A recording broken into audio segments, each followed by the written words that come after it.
محترم ناظرین، جس طرح سارے انسان ہم جنس ہونے کے باوجود آپس میں برابر نہیں ہوتے، یوں ہی مہینے، دن رات اور گھڑیاں بھی ایک جیسی نہیں۔ دعاؤں کی قبولیت میں زہد و تقوی کے علاوہ مخصوص اوقات بھی داخل ہے، جن اوقات کو خداوند کریم کی محبوبوں کی ولادت اور وصال یا کسی نعمت و رحمت کے نزول سے تعلق ہے۔ ان کی شان الگ ہے۔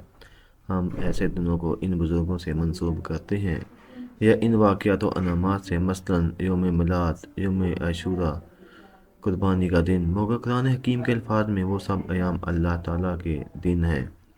گویا شہنشاہ حقیقی نے ان کی عظمت کو چار چاند لگانے کے لیے انہیں اپنی نسبت سے نوازا ہے۔ شعبان شریف اسلامی تقویم کا 8واں مہینہ ہے، جو خود بھی عظیم ہے اور دو عظیم پڑوسیوں رجب المجرب اور رمضان المبارک کے درمیان بھی ہے۔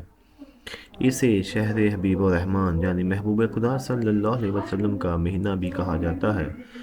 سیدنا غوث پاک رحمۃ اللہ علیہ فرماتے ہیں، شعبان میں نیکیوں کے دروازے کھول دیے جاتے ہیں، برکتوں کا نزول ہوتا ہے، خطاؤں کو معاف کیا جاتا ہے، رسول اللہ صلی اللہ علیہ وسلم پر درود کی کثرت کی جاتی ہے۔ درود بھیجنے کا یہ خاص مہینہ ہے۔